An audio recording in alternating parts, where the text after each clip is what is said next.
Hello, you are my long-term sub if you are seeing this, and I thought I would do a video of my room and the things around versus writing it all down. Um, so I'm just going to start right away when you walk in the room. I'm going to switch over to the other video way, so hopefully I can show you some things. All right, so when you come in the room, right, when you come in, I have these folders here. I have a folder for each teacher, and it goes kindergarten to first, second, and then third. I only have the listed here that actually have their own life skills class with me. There's a kindergarten teacher, Schutz, and a third grade teacher that starts with a T. They're new, so forgive me for not remembering. Their classes are, I think it's Turner is the teacher. Their classes are going to be split up. So when they come, they'll actually have like 3 or 4 of their students going to with each teacher in their grade level. So because there's 7 kindergarten teachers and 7 third grade teachers, and we only have 6 sections, their classes are being divided up. So use these folders if we start something in class and then they need to finish it, or if there's something that I have you do with the kiddos and then I want you to save it for me to look at, you can put it in these folders for me. The next part is something I call the Zen Den. This is where kids sign in. There's the sign for the Zen Den. Basically, it's a big break station for kiddos to come. So when the kids come in, and they will need to get a pass from their teacher to come in, I'll show you what the pass looks like. It looks like this. Sometimes kids will show up without a pass. It's okay, but you might want to call their teacher just to make sure that their teacher knows that they're here. So what you need to do is, depending on how old the student is, the date, their name, their teacher name, the time they get here, and the time they leave. I have these 10-minute timers. I also have, if you come back to the Zen Den, I also have this big timer that I like to set because you can hear it go off. And a lot of times the kiddos like to stay longer than 10 minutes. So it's a nice sound that you can hear. 10 minutes usually is the amount of time that kids have to come into the Zen Den. When you're in here, you'll see all sorts of different, there's stuff about feelings. There's lots of, bottles. The kids love these shaky bottles. Different, things for them to play with. There's Legos. There's coloring books, crayons. There's cars in here, magnetic letters, stuffies. There's a tent that they can go in. There's also a light. If you want to turn it on, just make sure you turn the light off at the end of the day. There's usually yoga stuff on the wall, but I don't have that up right now. I probably won't because I'm just rushing to get stuff done before my surgery, but you can see different things on the wall. Zones of regulation. This would be good for you to look at if you're not familiar with. It just tells you what the zones are, what they mean, and then it gives exercises. So kids can come in. The idea is 10 minutes, and then they'll be calm enough to be able to go back to class. If a student's really upset, like crying,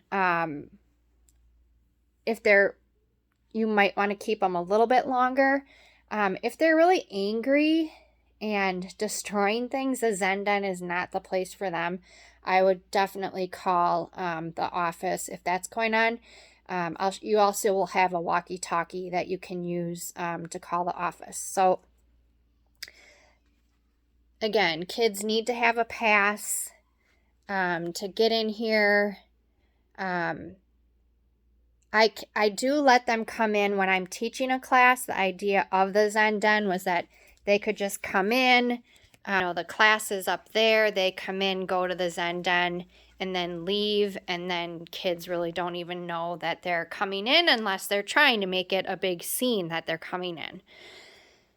When you're teaching life skills class, instead of having the kids go in the Zen Den, in the past I've actually blocked this off, like just moved the shelves so that kids can't get in.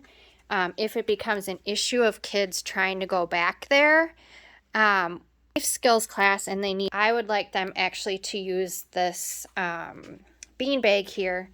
And then in this top drawer, there's different fidgets, and I tried to make sure that they're all really quiet fidgets.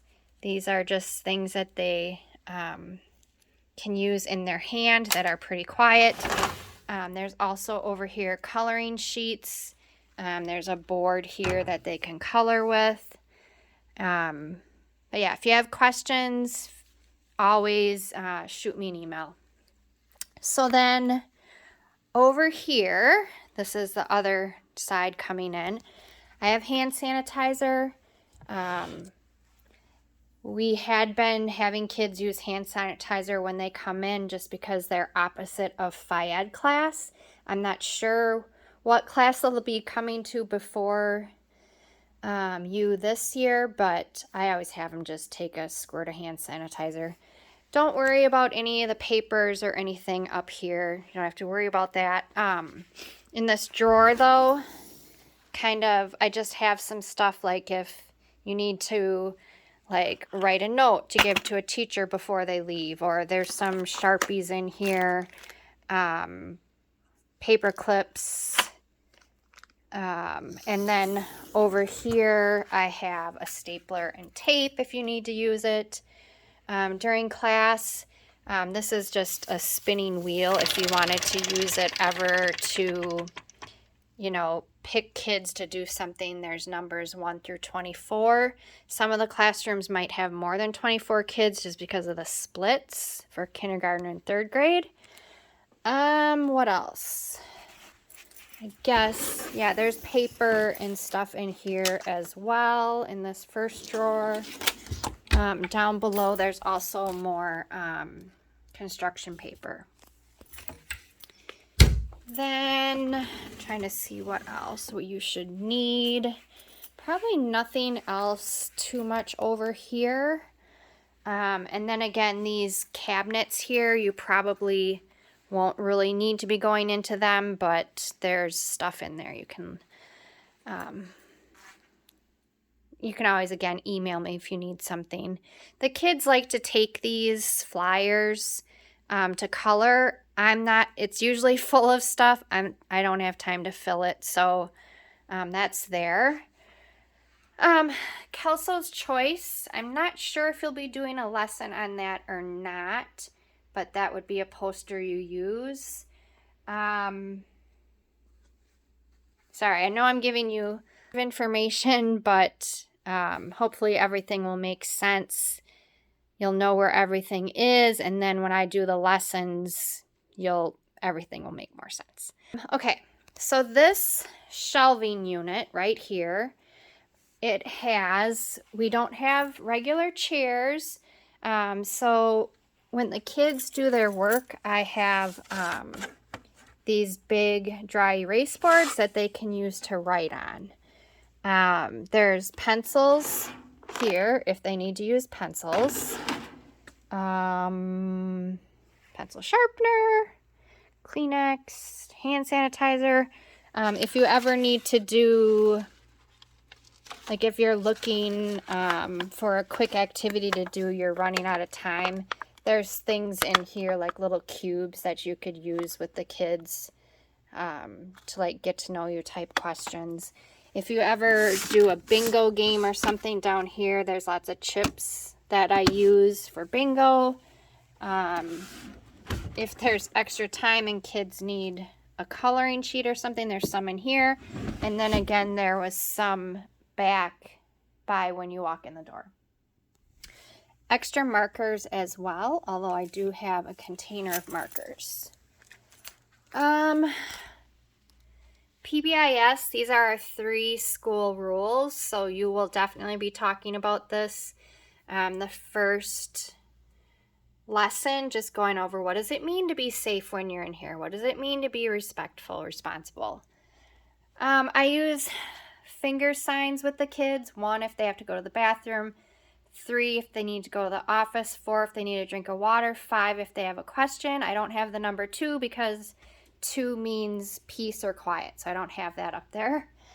And then these are our second step, kind of like classroom expectations as well. Ears listening, eyes watching, voices quiet, body still, so you'll be talking about those. Here is the projector. I will make sure it's on. The remote for it is right here. All you should have to do is press the red button, and you're going to point it up in the ceiling at that lovely projector up there.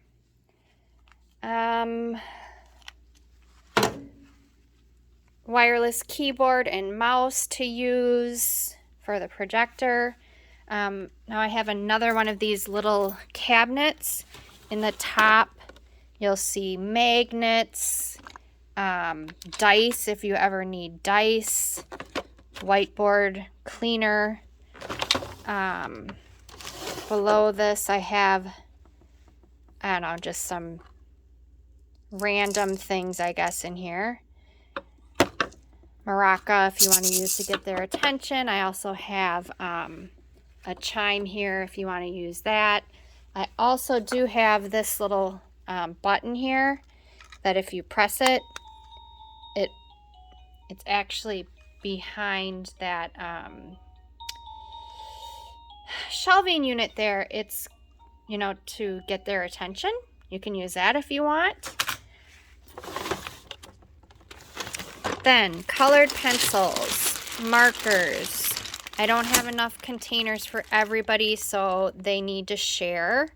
I usually do, let's see, 1, 2, 3, 4, 5, 6, 7. I have like 7 containers of markers, tons of colored pencils, so just maybe like 3 or 4 kids a pack when they're sharing. Scissors. Oh, there's another one.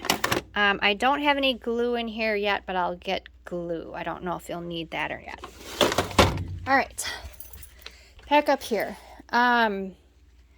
Coping skills for kids, if kids are ever, you know, needing some skills that to calm themselves down or make them feel better, you can use that. Peace Path, I don't think you'll be teaching. I think I'll be back for that. Nurses passes. I usually do how are we in life skills today. 1 stands for how they are when they enter the room. So if they enter the room safely, responsibly, and respectfully, I give them a 1, or I circle the 1. The next one, the kids are kind of just sitting, listening, so that's kind of like when I'm reading or teaching the lesson part. If they're doing what they're supposed to be doing for the most part, I'll give them a 1. The next one is work time, so if there's a project, how are they doing? If there isn't work time, I just kind of extend the listening time. And then the last one is getting cleaned up and lined up. There's always those kids that have to get lined up, and it's so I kind of use that as an incentive. And then I usually give that to the teacher, and then I also keep track. I usually do it on written lesson plans, but unless you print them out, you won't have them written. You can just use, a pad of paper or whatever just to keep track of how the kids do, just so that I know how they've been doing and if there's something they need to focus on. That's good for me to know and for the teachers to know. So they can leave here with 4 possible points. If that doesn't make sense, let me know. Zones of regulation, I don't think you'll be teaching, but something that the kids are, might. It's kind of good, like if you see someone sad, you might say, oh, you look like you're in the blue zone. Are there, what do you think, what tool do you want to use to help yourself feel better? And such and such. So over here at my desk, I have the class lists by grade level. I have the teacher at the top. Berkeley K means Berkeley Kindergarten. And this is what the kids look like. Notice there are some pictures missing.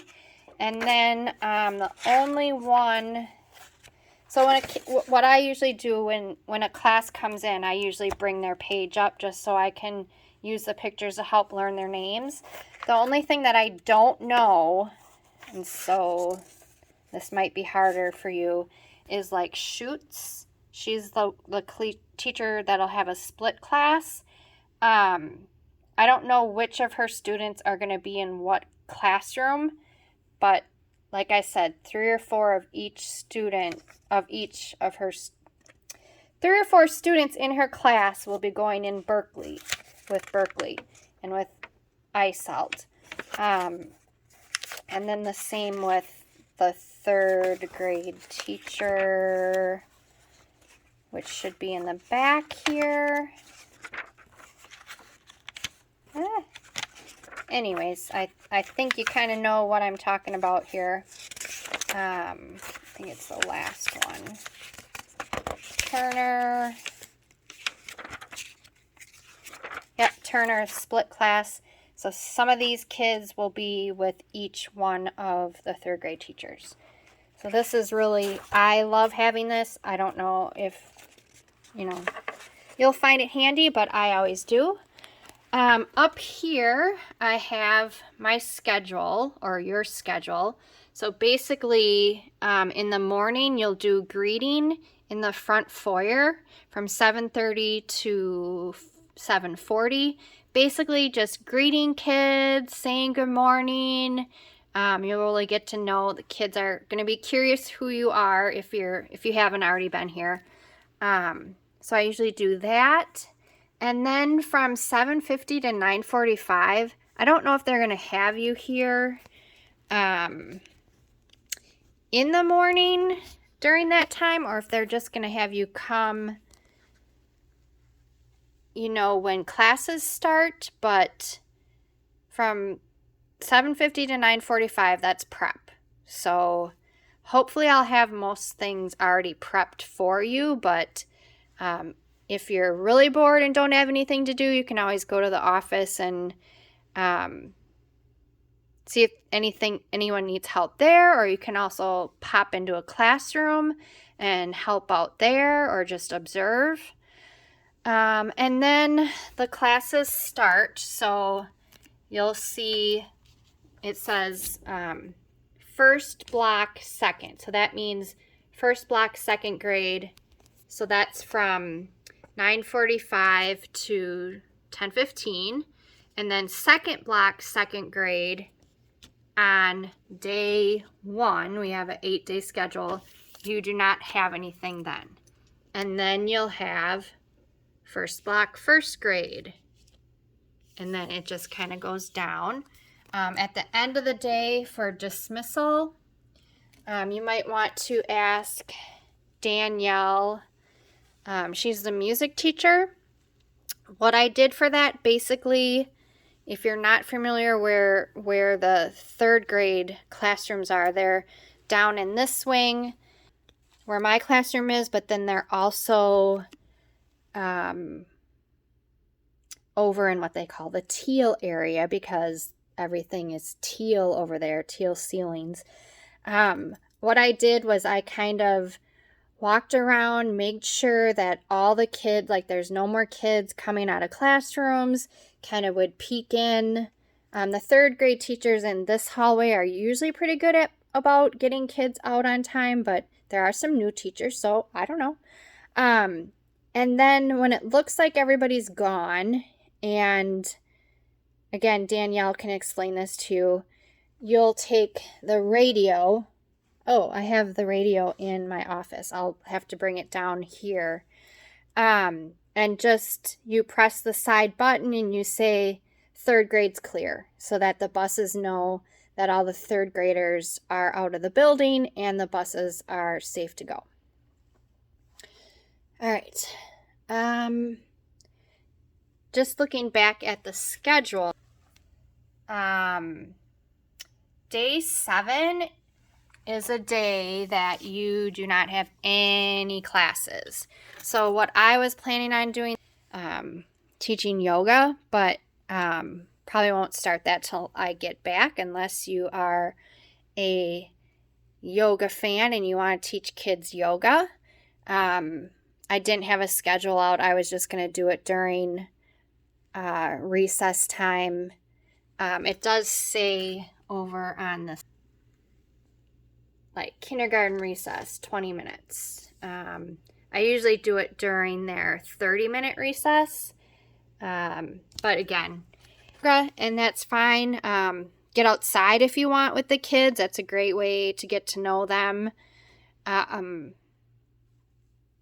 Yeah, or if you, again, don't have anything to do, I'm sure that you can always observe or help in classrooms. Okay, so phone over. The room is B109. The extension, it says 6348 on this one. I think that's still right. I know they changed it because I also have an office in the office, and that extension is 6362. I don't know if you'll be using my office in the office, but it looks like this extension is 6348. This is an old staff directory. I imagine they'll be getting a new one. I always like to put it up just so that I know who to call. All right, computer, which is pretty much no nonsense. You'll be logging into that and it will project onto the projector.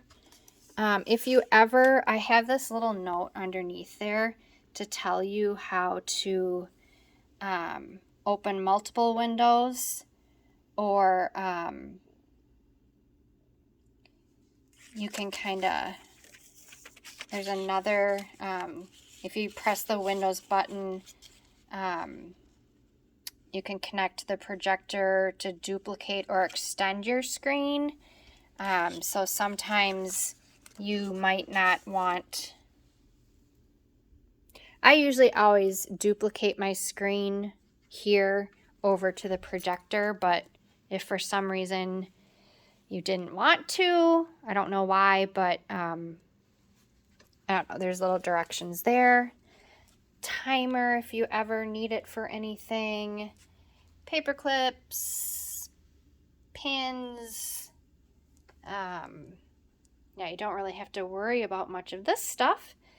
And then just, yeah, the classroom, these chairs. The kids love them. There's a little trick to them if you don't already know, if you've never been here. So they're sitting straight up. That's how I want them when the kids are using them. If the kids are sitting in them and they like pull on the back of them, they will fall down.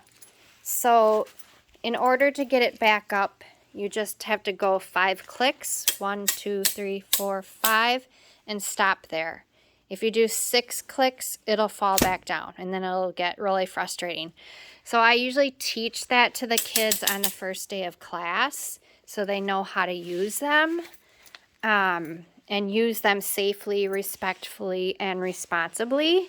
If they're not using them the way that they should be used, then they don't need to use them. They can sit at the back table or just pull a chair up. Probably wouldn't let them sit at the table, but make them sit in a regular chair, make them sit on the floor. There are some wobbly stools for kids that are really wiggly. The kids might fight to use these, so maybe put a little, I don't know, if they're fighting too much about it, you might want to keep track somehow of who's used one and who hasn't, just so that everybody gets a chance. This chair back here is for a assistant that will come in with kids, and she needs to use the chair just for comfort with her disability. And then this stuff back here is just tons of books. I'll be putting all the books and stuff out that you'll have to use. I don't think that you'll really need to go in here, but if you're looking for a book on a certain subject, they're all in here. They should be mostly alphabetical order by subject. If people borrow them, just make sure that you write down who. I have a little clipboard here. If I have time, I'll make this look a little neater, but if a teacher comes in and borrows one, or if you send one home for some reason, I just write down who has it, when they took it, and when they return it. Other than that, it's just, I have so many resources that I've just collected over the last 20 years, so don't really have to worry too much about this. Again, if you have questions, let me know. These are all I just have some books out that kids can read if there's tasks and there's enough time for a student to read a book, they could do that, but there probably shouldn't be. All right, I think that's about it. Oh, one other thing. I think you'll be flopping with Fayed, like I said. So what that means is, and I have another schedule outside my door. If, like on the schedule, it says Lavold, this blank probably means that they're going to, or you have to walk Lavold to Fayed. So you walk out the door, walk them all the way down the hallway, or sometimes the Fayed teacher meets you. You won't be exchanging a class with them on day one because you just have that one class, if that makes sense. But like on day 2 here, where you have Gartside and Hins, you would take Gartside's class and you would walk them down to the gym or meet the Fayed teacher, and then they would give you Hins's class. And so you're giving them Gartside, they give you Hins, and then the teacher would come and pick up Hins's class. And the teacher, Gartside, will bring her kids to you. So when if they're the first one in that section, so block 1, block 2, these teachers all bring the kids to you. These teachers in the bottom pick the kids up from you. I don't know what else to add in right now. I think that's a lot. It's like 30 minutes of video. Holy cow. Sorry. I just want to, so much easier than writing everything down. Again, always we can video chat each other if you want, do a Google Meet. It'd probably be a good time to do it in that morning time when there's no classes. But yeah, I'm going to be working on getting lesson plans ready. And I am going to plan on doing all of the 4 weeks of lessons. So you don't have to plan anything on your own. I already have a schedule of everything that we're going to be doing this year. So I might not get them all to you right away, but for sure I will have the first 8 days and then work on getting the others. All right, I hope this is helpful. I hope it's not too annoying. But yeah, email me. My phone number, 842, sorry, that's my work number, 445-7665. That's my cell phone if you want to call me. Or S. Muller, so SMULLER, at deforeschools.org is my email. All right, hopefully I can chat with you before school starts. And good luck. Thank you.